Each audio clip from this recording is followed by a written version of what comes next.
Je viens d'une famille où le sport a toujours eu une certaine place. Ma mère et mon père sont tous les deux marathoniens, ils courent régulièrement plusieurs fois par semaine dans le petit club de ma ville natale, Albert. Oui, c'est la ville de Michou.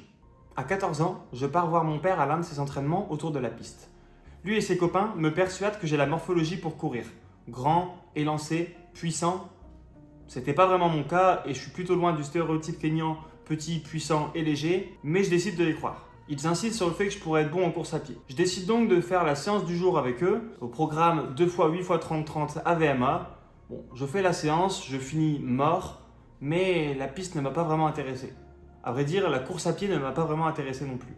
Après cet entraînement, je me focalise sur le foot et je décide de ne plus recourir durant un certain temps.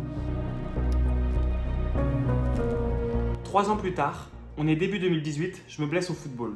Résultat, une contusion des ligaments croisés, sans signe de rupture, mais c'était quand même suffisant à me faire arrêter le sport. Bon, vu mon niveau de foot à ce moment-là, c'est un mal pour un bien. On va dire que je passais plus mes dimanches sur le banc que sur le terrain, donc j'ai pas vraiment forcé pour reprendre.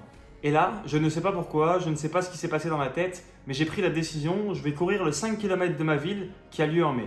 La corrida de la Vierge Dorée. C'est une course en ville, 3 boucles de 1,6 km, assez roulant.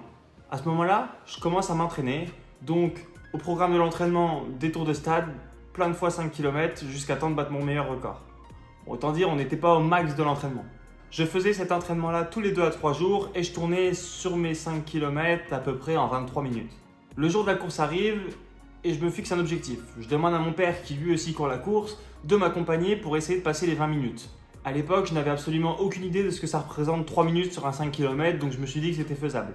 Si mon père et les copains de son club pouvaient le faire, sachant que je les ai suivis sur la première séance que j'avais fait avec eux il y a 4 ans, c'est faisable.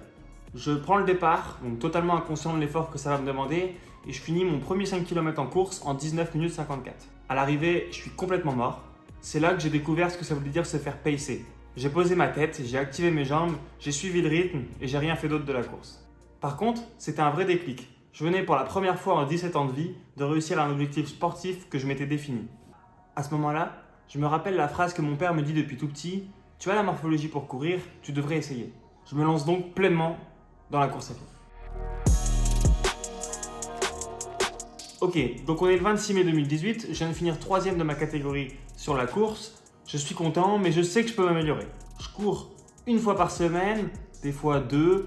Au bout de 5 semaines, je fais un 10 km trail en 49 minutes 34. Je sais pas vraiment ce que ça vaut ce chrono, mais je sais que mon père court en 42 minutes. Et pour moi, à ce moment-là, il faut que je cours en 42 minutes mon 10 km. C'est à ce moment-là que je commence à faire des erreurs. Mon entraînement n'est pas du tout structuré. Par exemple, une séance que j'ai faite, 6 x 400 mètres à 100% de la VMA, que je courais en 1 minute 20. C'est du 3,20 par kilomètre, c'est bien au-delà de ma VMA de l'époque. À ce moment-là, je m'entraîne en me mettant dans le mal à chacune de mes séances et je me dis que l'intensité va être la clé pour progresser. 6 mois plus tard, je fais un 5 km à Abbeville que je vais finir en 19 minutes 46. Je suis déçu. 6 mois d'entraînement pour même pas gagner 10 secondes, je vois ça comme un échec. Je pensais avoir un bon entraînement, être bien structuré, je m'entraîne à 110%, je me donne sur toutes mes séances, mais ça fonctionne pas. Faut savoir qu'à l'époque, la mode c'était de se focaliser sur la VMA. Et ceux que je connaissais qui bornaient beaucoup faisaient au maximum 60 à 70 km par semaine. Après cette course, j'ai eu un déclic.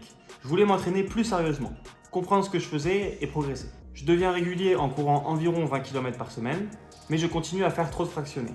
En revanche, cela paye. En février, je cours un 10 km à côté de chez moi en 42 minutes 35. C'est mon record, je suis à peu près dans les 42 minutes, mais je suis pas encore en dessous de 42 minutes. Une semaine après, je fais un 5 km à Amiens en 19 minutes 02. Je m'attendais pas à faire ce chrono, ça m'a vraiment donné confiance en moi et donné envie de m'entraîner. Un mois plus tard à Valenciennes, je cours 18 minutes 59, ça y est, j'ai enfin cassé la barre des 19 minutes sur 5 km.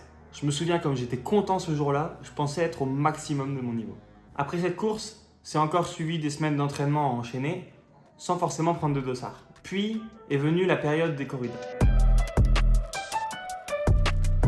La course que j'ai fait un an avant en 19 minutes 54, mais cette fois-ci, l'objectif est clair.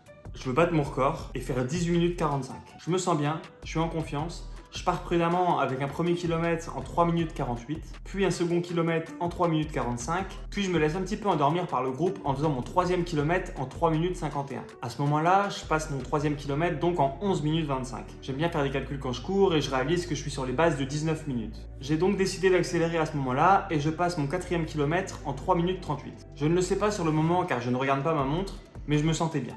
Arrivé au dernier kilomètre, je connais le parcours, je sais que ça ne monte plus, on est uniquement sur de la descente, je décide de tout donner. Les encouragements des gens me boostent, je suis chez moi, j'entends mon nom, et je termine ma course en 18 minutes 15. Le chrono sort de nulle part, je suis impressionné, je suis trop heureux mais je suis mort. Après ça, tout change. Les douleurs commencent à monter et des courbatures inhabituelles viennent après ma course. D'ailleurs, une petite douleur me fait signe et cette douleur-là, elle est située au genou droit. Le même genou qui avait été blessé 1 an et demi avant au foot. Résultat, je commence à avoir mal même en marchant et cerise sur le gâteau, j'ai une périostite que je traîne depuis plusieurs semaines dont je ne connaissais pas l'existence. C'était pas normal d'avoir mal au tibia durant mes footings.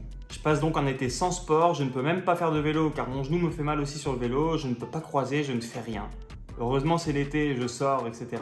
Mais c'est dur mentalement, je pense qu'à une chose, reprendre le sport. Après ces 10 semaines de pause, je décide de reprendre assez doucement. J'augmente de 5 minutes tous les 2 à 3 jours, histoire de ne pas trop forcer. À ce moment-là, ma situation personnelle devenait un petit peu plus compliquée, donc je donnais un petit peu moins d'attache à la course à pied. Résultat, je cours sans vraiment me prendre au sérieux, je sais pas si j'ai envie de courir ou si je déteste ça, mais je continue de m'entraîner tout en vivant une vie aléatoire. On arrive en novembre, je participe à un 5 km dans la ville de Corby. Après avoir passé ma nuit en boîte sans avoir dormi, bu et fumé, je n'étais pas du tout dans les meilleures conditions pour effectuer ma course. Sur place, je me dis que la course va être horrible, elle va être longue, ça va être compliqué, mais c'est de ma faute. Je ressors de 10 semaines de blessures, mon hygiène de vie est horrible, le résultat va l'être. Et étonnamment, c'est pas le cas. Je claque l'égalisation de mon RP en 18 minutes 15, je ne sais pas d'où ce chrono sort, je n'ai pas fait de sport depuis longtemps, je ne sais même pas comment c'est possible. 6 semaines plus tard, toujours sans préparation, je m'inscris sur le 10 km de Houille et je m'y aligne. Je me retrouve sur la ligne de départ de la corrida de Houille. Un 10 km que je vis étrangement très bien, dans l'état de flow et que je finis en 37 minutes 50. À ce moment-là, c'est mon record et c'est exactement l'équivalence du 18 minutes 15 que j'ai fait à Corby. Je réalise alors que c'était pas un coup de chance, ma progression est réelle. Je viens de passer de 49 minutes 36 à 37 minutes 50 en un petit peu plus d'un an. Malgré des bons résultats, je prends plus du tout au sérieux la course. Je vis ma vie d'étudiant, je sors 3 soirs par semaine parce que je ne peux pas sortir plus. Je bois, je fume, bref, mon hygiène de vie n'est pas du tout optimale. Ce suit une pause de 20 mois sans faire de sport. C'est une période assez compliquée de ma vie dont je suis fier d'être sorti et je ne suis pas fier d'avoir vécu. On est en 2022, 20 mois plus tard, et je décide de reprendre la course. Mais très doucement cette fois-ci. Je fais un test VMA et là le verdict est sans appel. J'ai perdu énormément de niveau. Ma VMA est de 15,5 alors que c'est l'allure que je tenais sur 10 km il y a de cela 20 mois. Le 1er août 2022, je me mets à m'entraîner plus sérieusement. Je tourne autour de 30 à 35 km par semaine. Parce que je ne peux pas faire plus, je respecte tous les principes possibles, la progressivité, les entraînements au seuil, bref, je m'entraîne intelligemment. 1 mois et demi plus tard après ma reprise, je termine un 5 km en 19 minutes 39.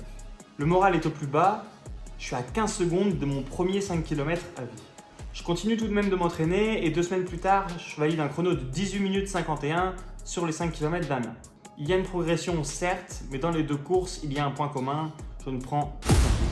Je termine dans le mal à chaque fois, je suis pas du tout en négatif split, je pars trop vite, bref, je fais très mal les choses. La motivation n'est plus là, la discipline n'est pas là non plus, je pars pour une pause de 12 mois sans sport, du moins sans cardio, je fais quand même un petit peu de muscu sur le côté, mais les résultats ne sont pas là. Le 15 octobre 2023, je décide de reprendre la course pour de bon.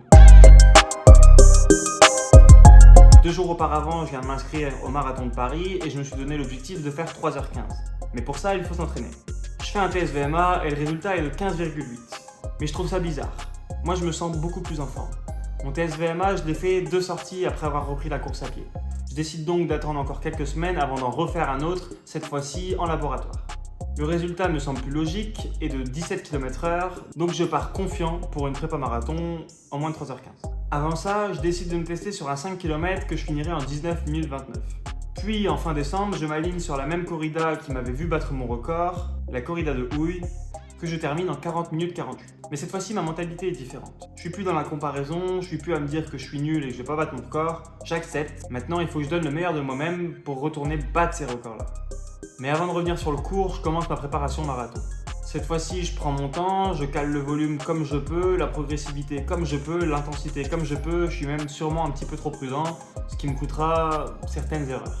Je vais pas forcément plus détailler sur le marathon de Paris parce que je vous en parle dans cette vidéo. Bref, le jour du marathon arrive, je termine mon marathon en 3h19 et 32 secondes, un score plutôt appréciable pour mon premier marathon quand on sait ce que c'était mon train de vie il y a de cela un an. Après le marathon, je décide de prendre 2 semaines de pause complète. Ensuite, je me fixe un nouvel objectif, aller battre mon record sur 5 km. J'aime bien la distance, il y en a beaucoup durant l'été, c'est l'occasion. Pour ça, la première étape sera de retourner sur la corrida de la Vierge Dorée, que vous connaissez maintenant. Cette course qui avait marqué mon premier 5 km en 19,54 et mon record actuel en 18 minutes 15. J'avais pas fait de préparation spécifique pour cette course. Aucune séance VMA et ça faisait 6 semaines que j'avais repris la course à pied. Et là, je termine en 18 minutes 29. Sous un déluge de pluie et de vent, je suis persuadé de pouvoir faire mieux. Je me sens tellement confiant et tellement heureux d'être à 15 secondes de mon record, c'est presque trop beau. Après cette course, je décide de m'inscrire au 5 km d'Amiens qui a lieu le 23 juin.